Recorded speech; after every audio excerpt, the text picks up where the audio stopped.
Hello, this is Angelia, and you're listening to or watching the podcast, Why You Do What You Do. The podcast that talks about human development and psychology to maybe help you figure out a little bit more about why you do what you do.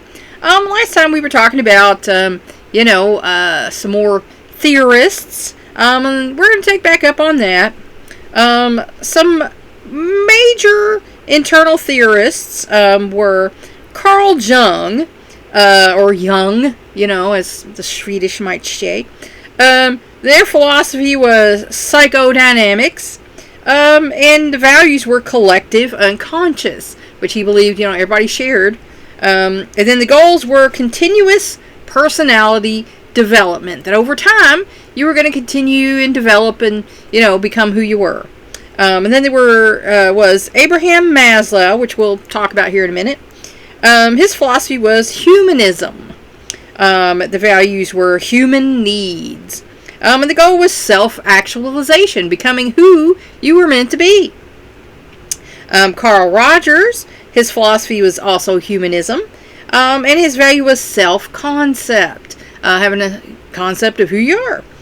The goals were a realistic and positive self-image. And that is, a good goal for everyone, but not always easy to achieve. Fritz Perls, he was also into humanism. His value was wholeness. And the goal were self-acceptance, accepting yourself for who you are.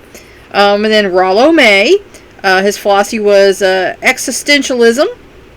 The value was being a subject rather than an object. And the goal were accepting responsibility for your choices. A lot of people in the world don't like that nowadays. They don't want to be responsible for the choices, but you are responsible for your choices. And then R.D. Laing, his philosophy was also existentialism. His values were constructive quality of personality disintegration. So, that's a thing. We're programmed when we're little kids and in school to be a certain way and a certain person. And your goal as an adult is to figure out who your true self is and become who you really are, not what you've been programmed to be. So those are the, major, internal theorists. The psychogenic view, humanistic psychology. I told you we were going to get into that. One group of psychologists, the humanists, rejected Freudian theory because they thought it had an unwarranted, pessimistic opinion of human nature. Because, Freud, everything was about sex, and so, they felt it was better to emphasize the good aspects of each individual and to stress the potential for personal growth. Because we all have potential for personal growth. It's just up to you whether you use it or not. Excuse me. Abraham Maslow was an early leader in their group, formulating a theory of motivation that was quite different from the idea of the id. Carl Rogers, the preeminent humanist therapist, devised the client-centered therapy. If we remember the id, we had the id, which was kind of the impulsive, crazy guy, and the superego, which is the holy guy, and, the ego's trying to balance this stuff. It's like, the angel on your shoulder and the devil on your shoulder, and you're in the middle. So that was how that id thing was happening. And, of course, he wanted to focus on the client. Fritz Perls developed a different approach to treatment, Gestalt therapy, which he practiced at the Esalen Institute in California. General theory. Humanistic psychology is based in part on the idea of self-concept. You should have a concept of yourself, who you are. If you haven't, then maybe it's time to start that now. As first proposed by American psychologist William James. This self-concept is formed by the conceptions individuals have of themselves as well as their relationship to the world. And some people are complete loners. They don't have a conception of themselves in the world, and they don't want one, and that's a shame, And if that's you, maybe you need to go talk to somebody and, get your stuff hashed out. so you can, develop a self-concept. With one conception helping to formulate the other. Each individual's unique view of self and world mandates a phenomenological, say that 4 times fast, approach, which means that each person's perceptions must be regarded as reality. And that's something that the average person doesn't understand. You don't understand. It's the analogy of the elephant again. You got the guy in front feeling, he said, oh, this trunk, this is a snake, and guy feels a leg, and this is a pillar, guy feels a tail end, this is rope. But they're all looking at it from different points of view. They're not looking at it, but, experiencing it from different points of view. So when your client is telling you something, that's real for them. And you need to deal with that as their reality. Because, other people might say, well, it wasn't that big a deal, or, well, I never saw that, whatever. Well, if the person's seeking treatment for a problem, it's their reality. So, no matter what anyone else says, you have to treat your client as, this is their reality, and go from there. Essentially, the therapist must try to see things in the same way that each different client sees things. And that's, I say, one size does not fit all in therapy. You can't just go, meow. No, because everybody's different. Everybody sees things differently. Everybody processes things differently. Everybody, has different coping abilities. So, again, one size does not fit all. And even though there's diagnostic criteria, you need to get to know the client before you can, start pointing to this, that, or other thing in, your manual there.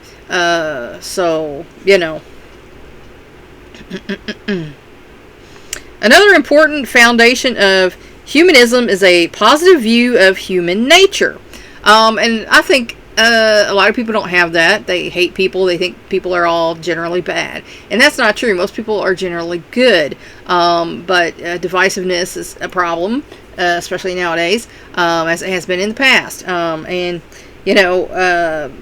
If people aren't causing trouble, then there's usually not trouble. People usually are basically good.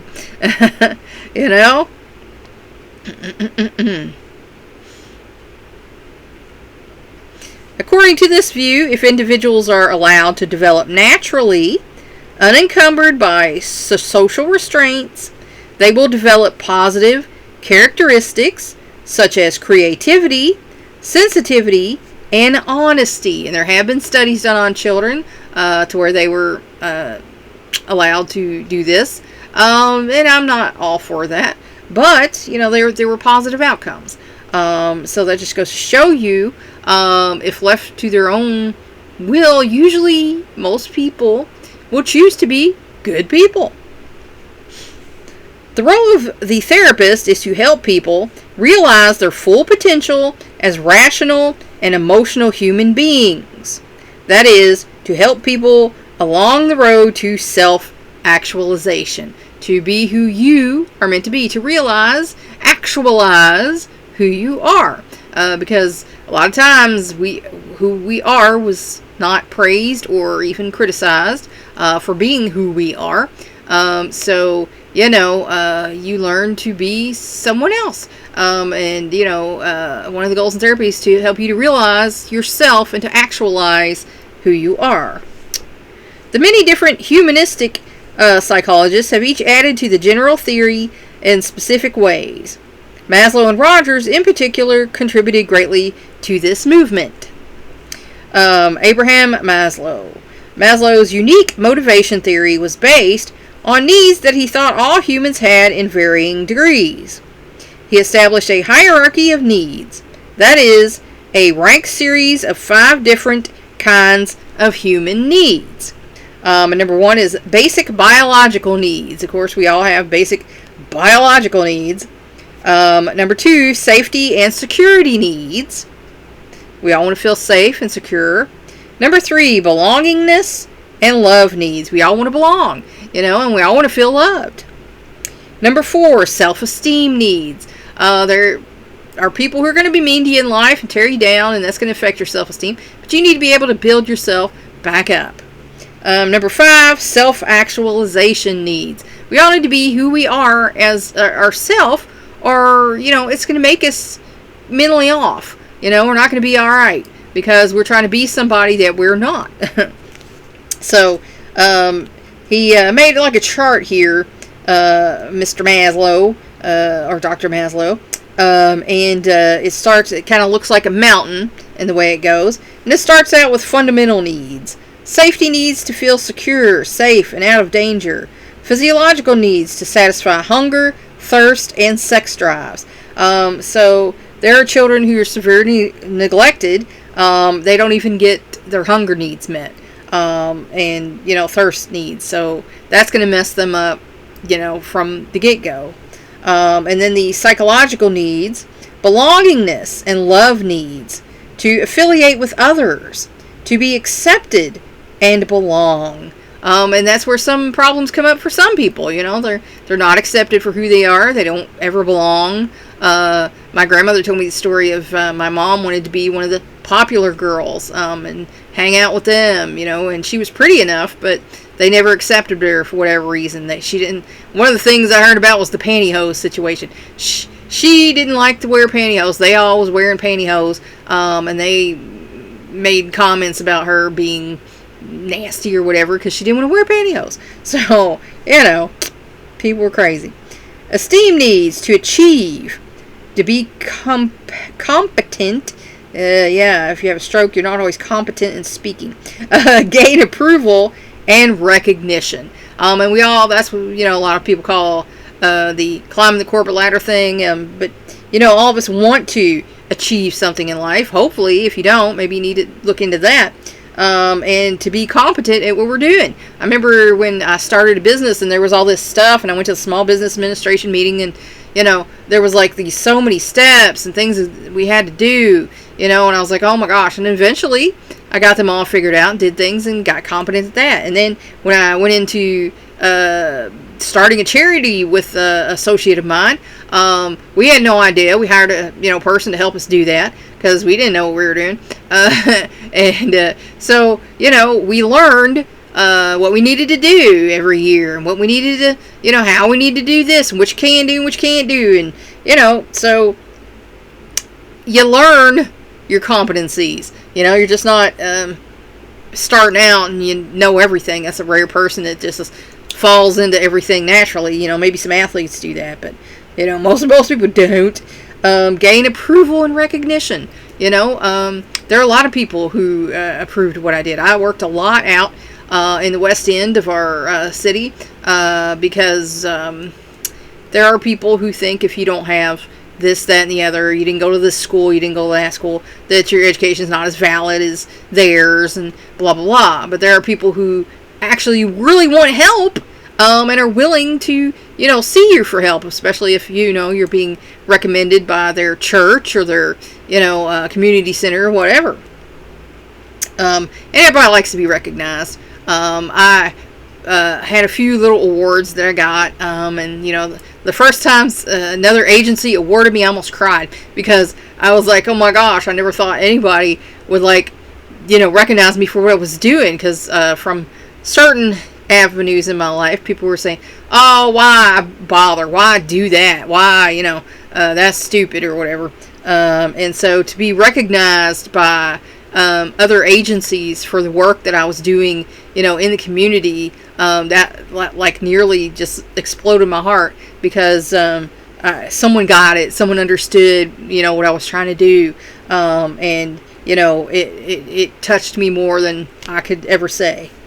Self-actualization needs, the need to fulfill one's unique potential, and I'm here right now fulfilling some potential because I'm teaching you some psychology that I used to teach adult ed through our county, and I taught adult ed through my ministry and through the charity, and at different, like I said, different agencies and community centers around town.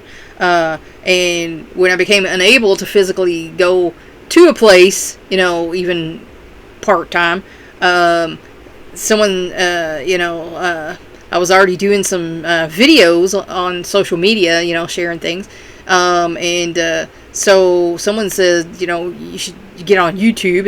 One of my sons actually said that. But I was like, I don't know, because self-esteem has always kind of been a problem, for me, because I didn't start out with any. I was always criticized and told, I was bad or crazy or whatever. So I never felt like, I was ever good enough until I started actually doing things. And, like I said, when I used to go to school, my friends and my teachers all thought, I was great. And so that helped me to get through that part of my life. And then when I started to go out in the community, at first there were some people with some negative input, but then other people started having a lot of positive. Oh my gosh, this is great. And, I think it's great that you're doing this and everything. And so, some people built me up, and I thank them for that, because that was good. I needed it, to do what I did. I ran my ministry for 17 years. I ran the charity for 9 years, and so we did some good out there in this community. I had to retire. I just couldn't physically keep up with things anymore. Couldn't do justice to it. Part of my fulfilling my unique potentials, now I'm here on YouTube teaching you. I'm going to do that for another year and I said I would retire from teaching when I was 60, because I'm going to go more into, I'm going to be a grandma here in another month. So, but I'm going to be more into taking care of the family,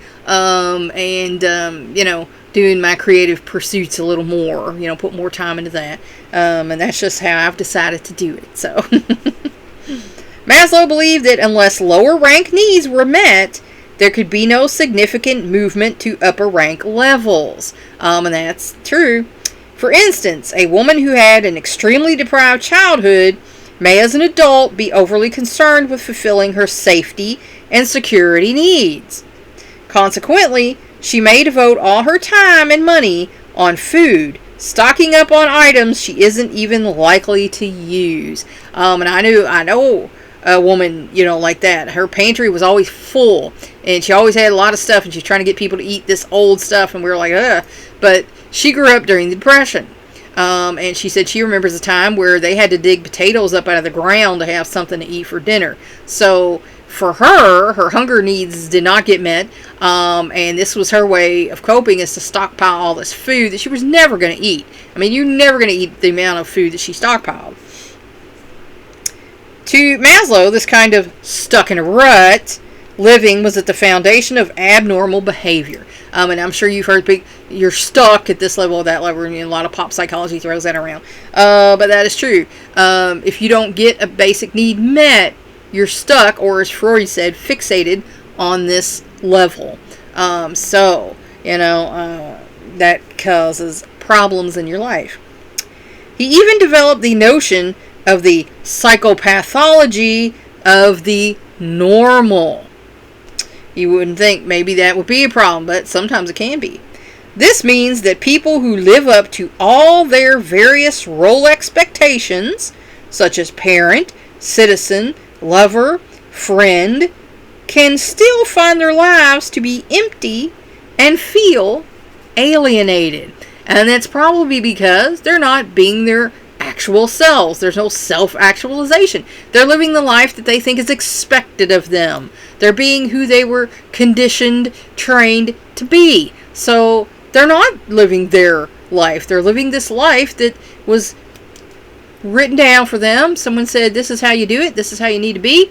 And so that's the life that they're living. But that's not who they are. And so being normal can actually cause people some cognizant dissonance and make them abnormal. Carl Rogers. Rogers' major contribution to the theory of humanistic psychology is his idea that self-regard is of utmost importance in attaining self-actualization. So you have to have some self-esteem. You have to have some self-regard to be who you really are. And that's a problem for a lot of us. We don't start out that way. We weren't given that. And so it's hard to self-actualize if you have no self-regard. The son of highly demanding and rarely satisfied parents will have less self-respect as an adult because he will come to accept their opinion of him as his own. And that's the problem I had. They had their opinion of me, and I felt like, well, that's what I must be. That's what they're saying, so that's what I must be. But like I said, when I started trying to get to know myself, I realized that's not me. That's something they're painting me as, but that's not me. And so I learned to ignore those messages and be who I am. More to the point, however, that person will develop a much more real self-concept. And that's the goal there. You want to be real, who you are. You don't want to be what other people have told you should be. Because that's their opinion. That's, a fake life. Is being someone who you were told you should be, and not being who you actually are.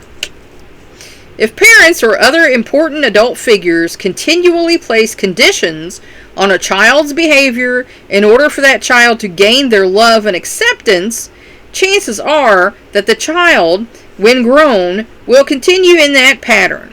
And see, I never got to that because I never got the acceptance that I needed. So I learned, my parents told a joke that when I was 9, I decided they weren't competent enough to be my parents, so I was parenting myself. And they weren't wrong. So, a young girl whose parents always denied her desire to run and play like a tomboy, and instead accepted her only as a little lady, may grow up in that very limited role, never allowing herself to yield to her inner urges because she was sure she would be rejected for it. And we pick up a lot of that. We hear a lot of stuff. Children learn what they live. And so if you hear this is bad, that is bad, then even if it's something you want to do as a kid, you're probably not going to do it because you realize it's going to cause you some trouble. But sometimes parents don't mean to mess things up, but they do. This clearly blocks self-actualization, and in Rogers' view, leads directly to abnormal behavior. Because you are who you are. And if someone is trying to stop you from being who you are, that's going to cause you some cognitive dissonance, and you're not going to, feel right about yourself because it's like, oh, well, this is who I am, but they say this is bad, and now there's a problem. The psychogenic view, existentialist psychology. This branch of psychology is founded on the writings of Soren Kierkegaard, Martin Heidegger, and Jean-Paul Sartre. Their philosophy, existentialism, gave birth to a new explanation of abnormal behavior, existentialist psychology. The chief proponents are Rollo, Viktor Frankl, and R.D. Laing. General theory. Existentialists, oh my god, existentialists, feel that it is impossible to consider human beings separately from the world in which they live. Because you learn what you live, your experiences are what they are, and they shape who you are. They believe that the relationship between an individual and the world is an intrinsic part of the person's existence, because it is. And that's why you have different generations that feel different ways, because they grew up in a certain time where this was the norm, and then this was the norm, and then this was the norm, and it shapes you. A satisfactory existence requires living by a number of principles that, at best, are difficult to follow, but in our unfeeling modern world, it is even harder. Because, nobody's living what they say, there's so much crap in the world today, it's terrible. 3 of these precepts are authenticity, freedom, and responsibility of choice, and becoming. Authenticity, this refers to going through life in a way that is consistent with the real person that exists inside everyone. And like I said, you might have been told your real person was not good, and you should be this other way. And so that creates a bad feeling inside because you feel like, this is me. Why can't they accept me for who I am? And why do they want me to be like this? Because I'm not like this, and that creates problems inside. This is not an easy task, needless to say. Society constantly asks for and rewards conformity to its version of what is true and real. So society wants you to conform. They want you to be how they are. And that's not good because, again, one size does not fit all in people. Everyone should be who they are, not who this guy wants them to be, and not who this guy is, and whatever else. Individuals who always stick to their personal principles will almost inevitably experience conflict with someone having different ideas of what is right. And I know I certainly have, because I've been outspoken all my life. I think I got that from one of my parents and two of my grandmas. So, I've always had a pretty good sense of who I am and what's right and what's wrong. And I would, if I feel like somebody did something that wasn't right, I'd speak up about it. And then I'd usually get in trouble. But, because you're not supposed to do that to the adults around you when you're a child. But, it is what it is. Therefore, most people hide their true selves, and that's true. That's a shame, because we all have something to contribute to society and the human, pool. You should never be who someone else wants you to be, because then you're not being who you are. Deep inside, never experiencing or expressing real feelings and living behind a false front, a situation that leads to stagnation and a waste of a life. And I know people like that who've lived all their life doing what they thought they should do, being who they thought they should be, and then they're old and they didn't have a life, and they thought like, oh, well, I wish I'd have done this, and I like this, and I wish but it's too late, like I said, some of these old women that I used to, coach, by the time you're in a wheelchair, it's too late for you to go out and, hike and, skydive and stuff like that. So, don't waste your life. Be who you are. Choice. Every individual has the freedom to choose how to live, and we should. Now, there's certain sects of society who think they get to dictate that, and they should be able to dictate that. But they should not, because every person should have the right to choose how they live. And the responsibility for whatever choice is made. You're responsible for your own choices. And that's why I say I don't believe in abortion as birth control, because everybody knows how to make a baby. If you don't, you need to go talk to somebody or Google it maybe. I don't know. But I think that should be reserved for cases of rape or incest. I feel like those are already traumatic issues that the devil probably put on people. And you should not have to pay for that a second time by, being forced to have a child that you did not willingly create. But if you're doing the thing that willingly can make a child, you know that. So, that is your choice. And I feel like you are responsible for a choice. If you didn't have a choice, in my book, that's a different story. But if you had a choice and you chose to do a thing, then you are responsible for the outcome of that choice. And I'll say that to people every now and then who, take responsibility for your own behavior. Because people do things, and then they're, upset that it turned out a certain way or whatever, and they want to blame. It's like, no, you had a choice. You chose to do this. You are responsible for this choice.